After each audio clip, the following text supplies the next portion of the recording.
Hello guys, welcome back to my channel Rainbowvibes at JS. ഈ channel ആദ്യമായിട്ട് കാണുന്ന ആരെങ്കിലും കൂട്ടുകാരുണ്ട് ഒന്ന് സബ്സ്ക്രൈബ് ചെയ്യാനും തൊട്ടടുത്ത് കാണുന്ന ബെല്ലൈക്കണിൽ ഓൾ എന്ന ഓപ്ഷനിൽ ഒന്ന് പ്രസ് ചെയ്യാനും മറക്കരുത്. പ്ലീസ് സപ്പോർട്ട് ചെയ്യണം. അപ്പോൾ നമ്മളിന്ന് വളരെ പെട്ടെന്ന് തയ്യാറാക്കാവുന്ന ഒരു ബ്രേക്ക്ഫാസ്റ്റ് റെസിപ്പിയാണ് ചെയ്യുന്നത്. അപ്പോൾ നമുക്ക് വീഡിയോയിലേക്ക് പോകാം. നമ്മൾ ആദ്യം തയ്യാറാക്കുന്ന ഇറച്ചിക്കറിയുടെ ടേസ്റ്റുള്ളൊരു പൊട്ടറ്റോ കറി തയ്യാറാക്കിയെടുക്കാം. അതിനായിട്ട് നമുക്ക് കിഴങ്ങ്, സവാള, ഇഞ്ചി, പച്ചമുളക്, വെളുത്തുള്ളി ഇത്രയും സാധനമാണ് ആവശ്യമുള്ളത്.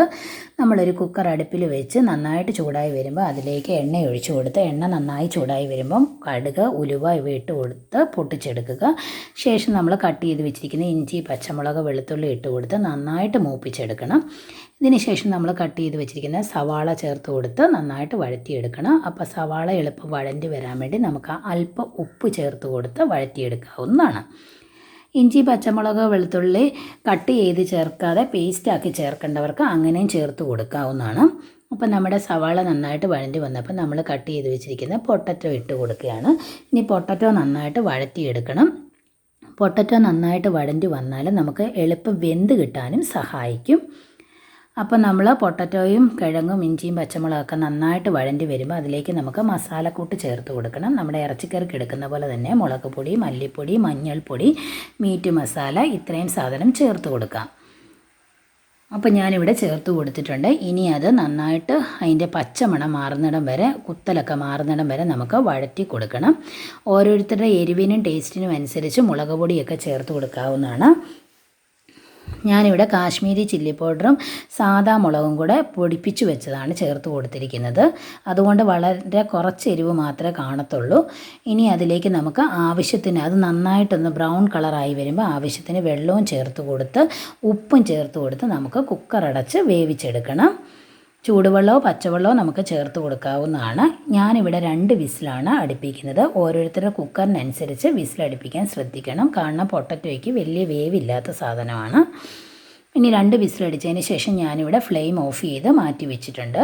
ഇനി ഇതിലെ വിസിലെല്ലാം പോയതിന് ശേഷം നമ്മൾ കുക്കറിൻ്റെ അടപ്പ് തുറന്ന് ഒന്നുകൂടെ തിളപ്പിക്കണം. അപ്പം നമ്മൾ ഗരം മസാലയും കറിവേപ്പിലയും കൂടെ ചേർത്ത് കൊടുത്ത് നന്നായിട്ടൊന്ന് ഇളക്കി കൊടുത്തതിന് ശേഷം നന്നായിട്ടൊന്ന് തിളപ്പിച്ചും കൂടെ എടുക്കണം. അപ്പം നല്ലൊരു മണമൊക്കെയാണ് വരുന്നത്. വളരെ ടേസ്റ്റി ആയിട്ടുള്ള, വളരെ പെട്ടെന്ന് തയ്യാറാക്കാവുന്ന ഒരു കറിയാണിത്. നല്ല ഇറച്ചിക്കറിയുടെ ടേസ്റ്റാണ് ഇതിന് വരുന്നത്. ബീഫ് കറിയൊക്കെ വെച്ചിരിക്കുന്ന ഒരു ടേസ്റ്റാണ് വരുന്നത്. അപ്പോൾ നമ്മൾ കുറച്ച് നേരം കഴിഞ്ഞതിന് ശേഷം അടപ്പ് തുറന്ന് കഴിയുമ്പോൾ നല്ല എണ്ണമയമൊക്കെ പൊങ്ങി വന്നിട്ടുണ്ട്. ഇത് നന്നായിട്ടൊന്ന് ഇളക്കി കൊടുത്തതിന് ശേഷം നമുക്കൊരു സെർവിങ് പാത്രത്തിലേക്ക് മാറ്റി കൊടുക്കാം. ഇത് അപ്പത്തിന് മാത്രമല്ല ചോറിന് നമുക്ക് കൂട്ടാൻ നല്ലതാണ്. ഇനി ചാറ് കുറവ് വേണ്ടവർക്ക് വെള്ളം കുറച്ച് വെച്ച് കൊടുത്താൽ മതി. അപ്പോൾ നല്ല ടേസ്റ്റാണ് കറിക്ക്. എല്ലാവരും ഒന്ന് ട്രൈ ചെയ്ത് നോക്കണം. ഇനി നമുക്ക് ബ്രേക്ക്ഫാസ്റ്റിന് കറിയായി. ഇനി നമുക്ക് അപ്പവും കൂടെ വേണം. ഇനി നമ്മളൊരു പാത്രം എടുത്ത് വെച്ച് 2 ഗ്ലാസ് അരിപ്പൊടിയാണ് ഞാൻ എടുത്തിരിക്കുന്നത്. പച്ചരി കഴുകി വാരി പൊടിപ്പിച്ച് വറുത്തെടുത്ത അരിപ്പൊടിയാണിത്. നമ്മൾ വീട്ടിൽ തന്നെ തയ്യാറാക്കിയതാണ്. അതിലേക്ക് ഞാൻ അല്പം ഉപ്പും കൂടെ ചേർത്ത് കൊടുത്ത് നന്നായിട്ടൊന്ന് മിക്സ് ചെയ്ത് കൊടുക്കുക. ഇനി ശേഷം തിളച്ച വെള്ളം നമ്മൾ ഈ പൊടിയിലേക്ക് ഒഴിച്ചു കൊടുത്താണ് മാവ് വാട്ടിയെടുക്കുന്നത്. സാധാരണ പത്തിരിക്ക് നമ്മൾ വെള്ളം തിളച്ചതിന് ശേഷം പൊടി അങ്ങോട്ടിട്ട് കൊടുത്താണ് വാട്ടിയെടുക്കുന്നത്. ഇവിടെ ഞാൻ വെള്ളം തിളച്ചത് കുറേശ്ശെ പൊടിയിലേക്ക് ഊറ്റി കൊടുത്താണ് നമ്മൾ വാട്ടിയെടുക്കുന്നത്. അപ്പം ഞാൻ ആ ഒരു പാത്രം നിറച്ച് വെള്ളം എടുത്തതാണ്. അതിൽ അല്പം വെള്ളം മാത്രമേ മിച്ചം വന്നിട്ടുള്ളൂ. മാവ് ഇവിടെ നന്നായിട്ട് വാട്ടിയെടുത്തിട്ടുണ്ട്.